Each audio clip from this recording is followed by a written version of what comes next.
Hi students, ఈరోజు topic వచ్చేసి RRB group D 2025 mathematics గురించి అయితే మనం డీటెయిల్డ్ అనాలిసిస్ వీడియో అయితే చేద్దాం. ఒక 3 days బ్యాక్ 90 days పూర్తి ప్రిపరేషన్ ప్లాన్ అనేది నేను ఆల్రెడీ ఒక వీడియో చేశాను గ్రూప్ డి గురించి. ఆ వీడియోలో అయితే ఆల్రెడీ మీకు చెప్పాను ప్రతి టాపిక్ మీద, అంటే జనరల్ సైన్స్ మీద కానీ జనరల్ అవేర్నెస్, అలాగే రీజనింగ్, అలాగే అర్థమెటిక్ మీద డీటెయిల్ గా ఏ టాపిక్ నుంచి ఎన్ని మార్క్స్ వస్తాయి, ఎంత వెయిటేజ్ ఉంది ఏ టాపిక్ అని పూర్తి వీడియోస్ చేస్తానని చెప్పాను. అందుకు గాను ఫస్ట్ వీడియో ఏంటంటే ఈ రోజు మనం అర్థమెటిక్ ప్లస్ ప్యూర్ మ్యాథ్స్, ఓకేనా, దీని యొక్క పూర్తి అనాలిసిస్ వీడియో అయితే చూద్దాం. ఈ వీడియో ఎవరికైతే ఇంపార్టెంట్ అంటే మర్చిపోకండి, ఇప్పటి వరకు మేము ప్రిపరేషన్ అస్సలు స్టార్ట్ చేయలేదు సార్, ప్రిపరేషన్ అనేది ఇప్పటి వరకు మేము స్టార్ట్ చేయలేదు అనేవాళ్ళు ఏం మాత్రం భయపడకండి. ఎందుకంటే మన దగ్గర ఇంకా 100 days టైం ఉంది, ఎంత 100 రోజుల టైం ఉంది. 100 రోజుల్లో ఈ రోజు నుంచి స్టార్ట్ చేసిన నేను చెప్పిన టాపిక్స్ ఎవరైతే చదువుతారో వాళ్ళు గ్రూప్ డి ఎగ్జామ్ ఈజీగా అయితే క్రాక్ చేయగలరు. అందులో గాను టాపిక్ 1 గురించి అయితే మనం డిస్కస్ చేద్దాం. టాపిక్ 1 ఏంటంటే 2014, 18 మరియు 19 గ్రూప్ డి ఎగ్జామ్స్ లో జరిగిన పేపర్స్ అన్ని పూర్తిగా చూసి అనాలిసిస్ చేసి ఏ టాపిక్ నుంచి, మ్యాథ్స్ లో నుంచి, పర్సంటేజ్ నుంచా లేకపోతే లాభ నష్టాల నుంచా, ఏ టాపిక్ నుంచి ఎక్కువ మార్క్స్ ఇస్తున్నాడు, రిపీటెడ్ మోడల్స్ ఇస్తున్నాడు అని చెప్పి అనాలిసిస్ చేసి ఈ వీడియో చేయడం అయితే జరుగుతుంది. ఈ వీడియోని ఎవరైతే లాస్ట్ వరకు చూస్తారో మర్చిపోకండి, ఎవరైతే లాస్ట్ వరకు చూస్తారో వాళ్ళకి అర్థమెటిక్ నుంచి 25 గాను 23 మార్క్స్ అయితే పక్కా వస్తాయి. నేను ఎప్పుడు కూడా ఫుల్ మార్కులు గోల్ పెట్టుకోను, ఎందుకంటే ఫుల్ మార్కులు గోల్ పెట్టుకుంటే ఫుల్ గా చదివిన వాళ్ళకే సాధ్యం అవుతుంది. కానీ మనం ఫుల్ గా చదవం కదా, 25కి 23 తెచ్చుకుంటే చాలా అనుకుంటాం మనం. ఎందుకంటే 25, 23 వచ్చిన అర్థమెటిక్ నుంచి గ్రూప్ డి జాబ్ ని 90% లో జాబ్ కొడొచ్చమ్మా, 90% ఆఫ్ మార్క్స్ తెచ్చుకొని జాబ్ కొడచ్చు. సో ఇప్పుడు నేను చెప్పబోయే ప్రతి టాపిక్ ని కూడా ఏ టాపిక్ నుంచి ఎన్ని మార్క్స్ వస్తాయో గుర్తుపెట్టుకోండి, అవే రేపు పొద్దున్న 100% వస్తాయి. మీరు ఎలా చెప్తున్నారంటే నేను ప్రతి పేపర్ని కూడా రివిజన్ చేశాను, ప్రతి పేపర్ని కూడా అనాలిసిస్ చేశాను, కాబట్టి నేను అంత కాన్ఫిడెంట్ గా చెప్పగలుగుతున్నాను. వీడియో లాస్ట్ వరకు అయితే చూడండి. మనందరికీ తెలుసమ్మా, అర్థమెటిక్ అనేది 2 parts గా డివైడ్ చేశారు. అదే మ్యాథ్స్ అనేది, ఒకటి అర్థమెటిక్, 2 ప్యూర్ మ్యాథ్స్. ఇందులో మనం అంటే అర్థమెటిక్ మీదే ఎక్కువ కాన్సన్ట్రేషన్ అయితే చేద్దాం. ఎందుకంటే నాన్ మ్యాథ్స్ స్టూడెంట్స్ అనేవాళ్ళు ప్యూర్ మ్యాథ్స్ మీద రేఖాగణితం, క్షేత్రమితి, ట్రిగ్నోమెట్రీ, ఆల్జీబ్రా ఇలాంటివి కొంచెం చేయడం కష్టపడతారు. కాబట్టి అందుకే ముందే చెప్పాను, మన టార్గెట్ ఎంతంటే 23. 25కి 23 మార్క్స్ తెచ్చుకుంటే 100% సాల్వ్. అది ఎలా సార్ అంటే 25కి 23 తెచ్చుకుంటే సరిపోద్దమ్మా. నేను గుర్తుపెట్టుకోండి, రీజనింగ్ 30కి గాను ఒక 25 తెచ్చుకోండి చాలమ్మా. 30కి గాను ఒక 25 ఈజీగా వస్తాయి. రీజనింగ్ ఈజీ సబ్జెక్ట్ కాబట్టి. జనరల్ సైన్స్ నేను చెప్పిన టాపిక్స్ ఎవరైతే చదువుతారో, నేను ఎన్సీఆర్టీ బుక్స్ నుంచి 3000 బిట్స్ అయితే రెడీ చేస్తున్నాను. ఆ బిట్స్ ని ఎవరైతే చదువుతారో గుర్తుపెట్టుకున్నాం, ఇంకా 1 week లో రిలీజ్ చేస్తాను. ఎవరైతే చదువుతారో వాళ్ళకి పక్కగా 18 నుంచి 23 మార్క్స్ వస్తాయి. మనం యావరేజ్ గా 20 మార్క్స్ అనుకుందాం, మనం యావరేజ్ గా 20 మార్క్స్ అనుకుందాం, సరిపోయింది. ఇంకా జనరల్ అవేర్నెస్ ఒకటే మిగిలిందమ్మా. సార్ నాకు జనరల్ అవేర్నెస్ లో జీకే ఇంకా నేను పూర్తిగా చదవలేదు సార్, కరెంట్ అఫైర్స్ పూర్తిగా చదవలేదు సార్ అన్న వాళ్ళు కూడా ఈ రోజు నుంచి స్టార్ట్ చేయడం భయం లేదు. అందులోంచి యావరేజ్ గా ఎక్కువ మార్కులు వద్దామా, 11 మార్క్స్ తెచ్చుకోండి చాలు. 11 మార్క్స్ తెచ్చుకుంటే 3, 5 అంతమ్మా, 8 ప్లస్ 9 6, టోటల్ 6, 7, 79, టోటల్ 6, 1, 7, 79. గుర్తుపెట్టుకున్నామా, 79 కూడా రా మార్క్స్, 79 కూడా రా మార్క్స్. ఒక 2 మార్క్స్ మనం నార్మలైజేషన్ చేసిన తర్వాత కలుపుకున్న అట్లీస్ట్ 81 వస్తాయి. 81 మార్క్స్ కానీ నిజంగా గ్రూప్ డి ఎగ్జామ్ లో వస్తే మీరు ఏ బోర్డులో రాశారో, ఏ రోజులు రాశారో ఆ రోజు మీరే టాపర్ అవుతారు. ఖచ్చితంగా ర్యాంక్ 1 నుంచి 10 లోపు మీరు అక్కడ ఉంటారు. ఖచ్చితంగా మీరు పెట్టిన ఫస్ట్ ప్రిఫరెన్స్ లోనే జాబ్ వచ్చేస్తుంది. అది 100%. అది అలాగా 81 తెచ్చుకుంటే చాలు. సో మన గోల్ ఎప్పుడు కూడా 25 తెచ్చేద్దాం, రేజింగ్ 30 తెచ్చేద్దాం అంటే అది కలే, అది జరగదు. మనం ఎలా అనుకోవాలంటే 30కి అట్లీస్ట్ 25 చదివారు కాబట్టి, అంటే 100% మనం 25కి వాల్యూ ఇవ్వాల్సిందే. ఇప్పుడు 25 చెప్పాను కదా, 23 మార్క్స్ వస్తే చెప్పాను కదా సరిపోద్ది అర్థమెటిక్ అని చెప్పి అన్నానని. 23 మార్క్స్ ఎలా చదువుతారంటే ఆ సబ్జెక్ట్ పర్సంటేజ్ అంటే పర్సంటేజ్ పూర్తిగా కంప్లీట్ అయిపోవాలి. పర్సంటేజ్ సంబంధించిన ఆర్ఎస్ అగర్వాల్ బుక్ లో మొత్తం ప్రాబ్లమ్స్ అన్ని చేసేయాలి, పర్సంటేజ్ సంబంధించిన మాక్ టెస్ట్లు అన్ని రాసేయాలి. అలా అనుకుంటేనే నీకు పర్సంటేజ్ లో ఫుల్ మార్క్స్ వస్తాయి. అప్పుడు 25 గాను 23 మార్క్స్ ఈజీగా వస్తాయి.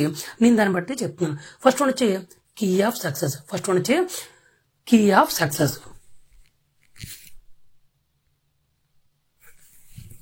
కీ ఆఫ్ సక్సెస్ ఏంటమ్మా అంటే 25 గాను 23 మార్క్స్ పక్కా. ఇప్పుడు మనం ఇంతవరకు మాట్లాడుకుంది దాని గురించి కాబట్టి 23 మార్క్స్ వస్తే సరిపోతుంది. నెక్స్ట్ వన్ ఏంటంటే టాపిక్ 2 గురించి డిస్కస్ చేద్దాం. టాపిక్ 2 ఫస్ట్ ఏ టాపిక్తో స్టార్ట్ చేయాలి గుర్తుపెట్టుకోండి. గ్రూప్ డి అనగానే ఫస్ట్ అర్థమెటిక్ అనగానే నేనైతే గుర్తుపెట్టుకోండి శాతాలని చెప్తాను, పర్సంటేజెస్ అని చెప్తాను. ఎందుకు సార్ పర్సంటేజెస్ అని చెప్తానంటే percentage is the most valuable. Percentages వస్తే మొత్తం గుర్తుపెట్టుకోండి, శాతాలు కానీ వస్తే మొత్తం అర్థమెటిక్ అని లేపేయచ్చు. శాతాలు వస్తే మొత్తం అర్థమెటిక్నే లేపచ్చు, అంత ఈజీగా ఉంటాయి శాతాలు. శాతాలు మాత్రమే పెద్ద టాపిక్, కానీ గుర్తుపెట్టుకోండి అందులోంచి 3 మార్క్స్ వస్తాయి. ఫస్ట్ ఏంటంటే 100% గుర్తుపెట్టుకోండి, ఫస్ట్ శాతాలు అనేవి 3 మార్క్స్ వస్తాయి, పక్కా 3 మార్క్స్. కాబట్టి చూడండి, ఏదైనా మీకు కావాలనుకుంటే ప్రీవియస్ పేపర్ నన్ను అడగండి, నాకే టెలిగ్రామ్లో కాంటాక్ట్ అవ్వండి, నన్ను నేను ఇస్తాను మీకు ప్రీవియస్ మార్కులు, ప్రీవియస్ పేపర్లు అన్ని మీకు ఇస్తాను. మీరు చూసుకోండి, అందులో శాతాల నుంచి 3 బిట్లు ఉన్నాయి లేదా, ఖచ్చితంగా శాతాల నుంచి 3 బిట్లు అయితే వస్తాయి. అలాగని చెప్పి పెద్ద పెద్ద క్వశ్చన్లు అడిగడమ్మా శాతాల నుంచి అన్నాడు కదా సార్, పెద్ద క్వశ్చన్లు ఎన్టీపీసీ రేంజ్లో అడిగేస్తారా, జేఈ రేంజ్లో అడిగేస్తారంటే గ్రూప్ డి అమ్మా 10th లెవెల్ ఎలాంటి క్వశ్చన్లు అడుగుతారు, జనాభా లెక్కలు లేకపోతే ఓటర్ల సంఖ్య ఇచ్చాను సార్, అంత పెద్ద లెక్క చిన్న చిన్న పర్సెంటేజ్ అడుగుతాడు, సింపుల్ గా అయిపోద్ది. నెక్స్ట్ వచ్చి ద మోస్ట్ ఇంపార్టెంట్ బారు వడ్డీ చక్ర వడ్డీ, సింపుల్ అండ్ కాంపౌండ్ ఇంట్రెస్ట్. ఎన్ని మార్క్స్ అమ్మా 2 మార్క్స్. దీని వెయిటేజ్ ఎంత 2 మార్క్స్. అదేంటి సార్ శాతాలు అయిపోయినా బారు వడ్డీ చక్ర వడ్డీ చెప్పారంటే శాతాలకి బారు వడ్డీకి లింక్ ఉందమ్మా, ఎందుకంటే పర్సంటేజ్ తోనే బారు వడ్డీ ఎప్పుడు కూడా రన్ అవుతుంటదమ్మా. గుర్తుపెట్టుకో సార్, ఇందులోంచి ఎలాంటి క్వశ్చన్లు అడుగుతాడు, ఎప్పుడు కూడా బారు వడ్డీ చక్ర వడ్డీ అనగానే వడ్డీలు లెక్కలు అనగానే 4 కాన్సెప్ట్లు అమ్మా. ఈ 4 కాన్సెప్ట్లు గుర్తుపెట్టుకోండి, మళ్ళీ రాసుకోండి కావాలంటే. 1 కాలము, 2 వడ్డీ రేటు, 3 వడ్డీ శాతము, 4 మొత్తము. ఈ 4 అడుగుతాడమ్మా. ఈ 4 ఎలాంటి క్వశ్చన్ అడుగుతారు, సింపుల్ బేసిక్ క్వశ్చన్ అమ్మా. మీరు మళ్ళీ గుర్తుపెట్టుకోండి, జేఈ లెవెల్లో ఇవ్వడు, ఇలాంటి కాలం ఇస్తాడు, వడ్డీ రేట్ ఇస్తాడు, మొత్తం ఇస్తాడు, అసలు అంతా అని అడుగుతాడు, అసలు ఫైండ్ అవుట్ చేయమని అడుగుతాడు. కొన్నిసార్లు ఏంటి ఇస్తాడు, అసలు ఇస్తాడు, వడ్డీ రేట్ 6 ఇచ్చేస్తాడు, వడ్డీ శాతం ఇచ్చేస్తాడు, మొత్తం ఎంత అయింది అని 2 సంవత్సరాలకి ఎంత అయింది అని అడుగుతాడు. ఇంత సింపుల్ బేసిక్ లెక్క.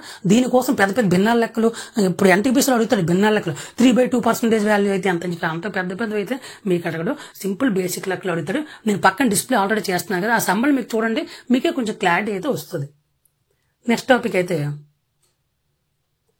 ద మోస్ట్ ఇంపార్టెంట్ కాలం పని అండి, 2 మార్క్స్ పక్క. కాలం పని నుంచి టైమ్ అండ్ వర్క్ నుంచి 2 మార్క్స్ పక్కా. ఎలా సార్ అంటే 100% పక్క.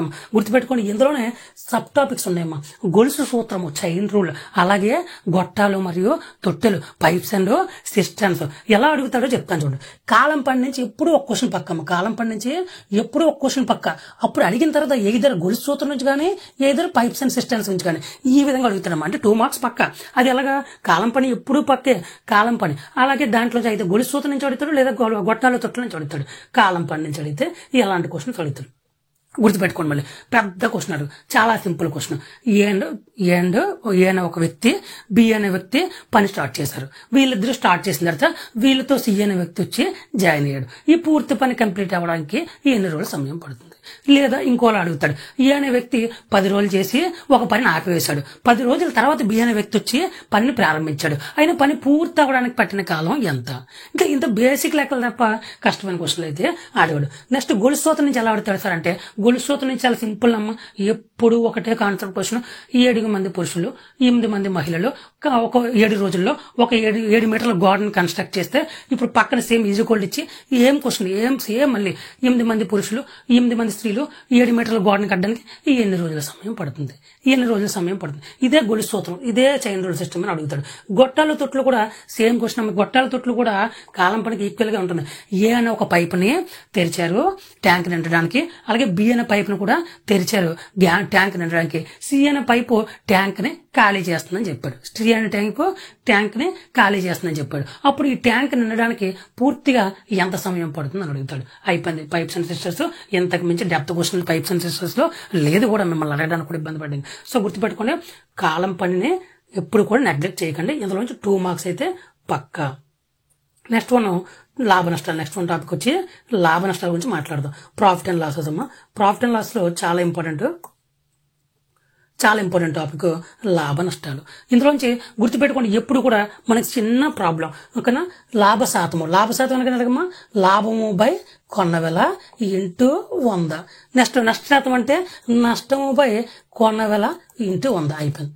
గ్రూప్ డి వరకు ఇంతే. గ్రూప్ డి వరకు లాభ శాతం నష్ట శాతం ఈ రెండు మించి ఇంకొకటి అడిగాడు. ఇప్పుడు డిస్ప్లేలో క్వశ్చన్ డిస్ప్లే అవుతుంది చూడమ్మా. ఏం అడుగుతాడు? ఒకడు ఒక వస్తువుని 1000 రూపాయలు కొని 1350 రూపాయలకు అమ్మేశాడు. లాభం ఎంత వచ్చిందంటే 350 రూపాయలు. దీన్నే శాతాల్లో కన్వర్ట్ చేసి చెప్పాయి.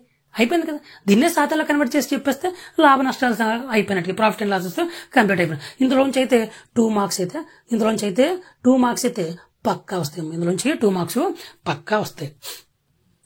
నెక్స్ట్ టాపిక్ వచ్చి గుర్తుపెట్టుకోండి, మోస్ట్ ఇంపార్టెంట్ కసాగు గసాబు. గుర్తుపెట్టుకోండి, ఎప్పుడు కూడా కసాగు గసాబు ఎల్సిఎం అండ్ హెచ్సిఎఫ్ లేని పేపర్ లేదు ఇప్పుడు గ్రూప్ డిలో. గ్రూప్ డి అనే కాదు, రైల్వే మొత్తానికి కూడా మీరు 2014 నుంచి 2019 వరకు ప్రతి గ్రూప్ డి పేపర్ తెచ్చుకొని చూడండి, కసాగు గస్ లెవెల్ క్వశ్చన్స్ ఇస్తాడు. జస్ట్ అవి చేస్తే సరిపోతుంది, సింపుల్ ట్రిక్సే. నెక్స్ట్ టాపిక్ వచ్చి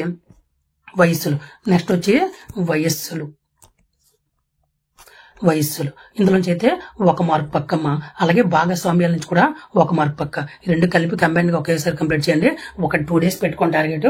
అందులో వయసు ఒక రోజు, భాగస్వామ్యాలు ఒక రోజు. లేదు సార్ మేము ఇంకా లెర్నర్ సార్ మేము ఇంకా స్టార్టింగ్ నుంచి ఎర్న్ చేద్దాం అనుకుంటున్నాం సార్ అనుకుంటే వయసులకి భాగస్వామ్యకి కలిపి ఒక 5 days అయితే పెట్టుకోండి. ఈ రెండింటి నుంచి కూడా 2 మార్కులు ఎప్పుడు కూడా వేజెస్ నుంచి గట్రా బేసిక్ సమ్స్ ఇస్తుంటాడు. పెద్ద కష్టమైన సమ్లు అయితే ఇవ్వడు. నెక్స్ట్ వన్ కాలం మరియు దూరం. Time and distance. ఒకప్పుడు ఇందులో పడవలు, ప్రయాణాలు, పరుగు పందాలు ఉండేవి. అవి ఇచ్చేవాడు, కానీ ఈ మధ్య అయితే ఎక్కువగా గ్రూప్ డి లెవెల్స్ అయితే ఇవ్వట్లేదు. సో మీకు కావాలనుకుంటే లాస్ట్ లో టైం ఉంటే ఆ టాపిక్ ఒకసారి చదువుకున్నాం సరిపోద్ది. కానీ లేదనుకుంటే కాలం దూరం చేస్తే ఇందులోంచి ప్రాబ్లమ్స్ అయితే మీకు సరిపోతాయి. నెక్స్ట్ ద మోస్ట్ ఇంపార్టెంట్ 3 నుంచి 2 మార్క్స్ వచ్చేవి ఏంటమ్మంటే భిన్నాలమ్మ. భిన్నాలు చాలా ఇంపార్టెంట్. భిన్నాలు అంటే మళ్ళీ సమ్మలంటే పెద్ద ఇచ్చాడు. భిన్నాల్లోంచి భిన్నం ఇచ్చి ఇది అవరోహణ క్రమంలో రాయండి, ఇది ఆరోహణ క్రమంలో రాయండి. లేదనుకుంటే ఈ 4 భిన్నాలు ఇస్తారు ఆప్షన్ లో. ఇందులో పెద్ద భిన్నం ఏది, లేదా ఇందులో చిన్న భిన్నం ఏదని అడుగుతాడు. అది సరిపోద్దమ్మా. నెక్స్ట్ స్క్వేర్స్ కూడా బాగా చదవండి. డెసిమల్స్ కూడా చాలా ఇంపార్టెంట్. డెసిమల్స్ అనేవి చాలా ఇంపార్టెంట్. ఇందులో ద మోస్ట్ ఇంపార్టెంట్ నన్ను అడిగితే ఈ సబ్ టాపిక్ గా రాసిన బాధ్యత సూత్రాలు అయితే చాలా ఇంపార్టెంట్. గ్రూప్ డి లెవెల్లో కూడా అడుగుతాడు. ఏఎల్పీకి అయితే చాలా ఏఎల్పీ 75, సిబిటి 1 లో 75 మార్క్స్ పెడతారు కదా. అందులో ఖచ్చితంగా బాధ్యత సూత్రాల నుంచి ఎప్పుడో క్వశ్చన్ వస్తుంటది. అలాగే గ్రూప్ డిలో కూడా బాధ్యత సూత్రాల నుంచి అప్పుడప్పుడు కూడా సడన్ గా క్వశ్చన్ అడిగి సర్ప్రైజ్ చేస్తుంటాడు. సో ఈ టాపిక్ నుంచి వచ్చి 1 మార్క్ తీసుకోండి. సంఖ్యాశాస్త్రంగా గుర్తుపెట్టుకోండి, సరిపోద్ది మీకు ఇది. నెక్స్ట్ మనం సింప్లిఫికేషన్స్, బాడ్మాస్ కూడా ఎప్పుడు 1 మార్క్ వేస్తుంటే, కాకపోతే గుర్తుపెట్టుకోండి బాడ్మాస్ కూడా గ్రూప్ డీలో కొంచెం పెద్ద స్థాయిలో ఇస్తారు. లాజికల్ థింకింగ్ ఎక్కువ కన్వర్ట్ చేస్తారు. దానివల్ల ఏంటంటే బాడ్మాస్ సమ్ అనేది టైం టేకన్ సమ్. ఇలాంటి సమ్లు ఇప్పుడు కూడా సింప్లిఫికేషన్ సమ్ కనబడుతుంది. మీకు వస్తే చేసేది వెంటనే.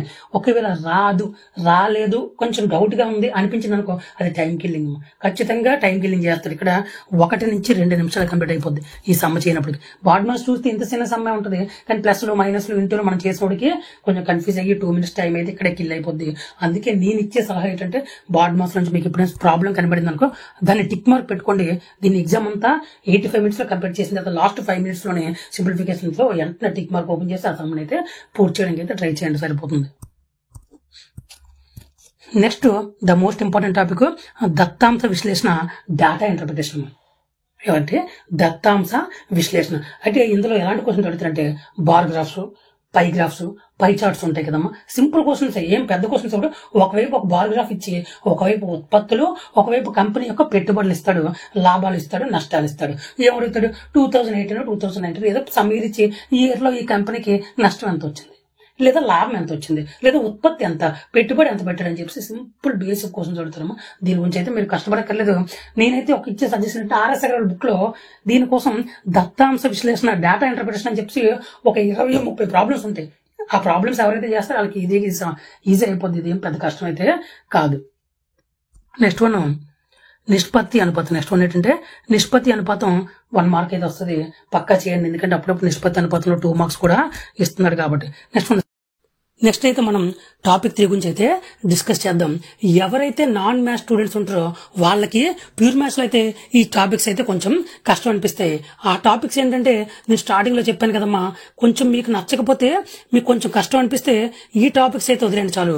1 ట్రిగ్నోమెట్రీ, 2 క్షేత్రమితి, 3 రేఖాగణితం. సరే 3 టాపిక్లు వదిలేసినా పర్వాలేదంటే 100% పర్వాలేదు. ఈ 3 నుంచి కూడా మాక్సిమం వస్తే ఒక 3 మార్క్స్ వస్తాయి. ఈ 3 మార్క్స్ పోయినా మన చేతిలో అయితే 22 మార్క్స్ అయితే టార్గెట్ గా ఉంటుంది. 22 మార్క్స్ వస్తే చాలా అంటే అర్థమెటిక్లో నిజంగా మీరు 22 మార్క్స్ తెచ్చుకుంటే అది 100% చాలా చాలా వాల్యుబుల్ అని చెప్తాను అనేది.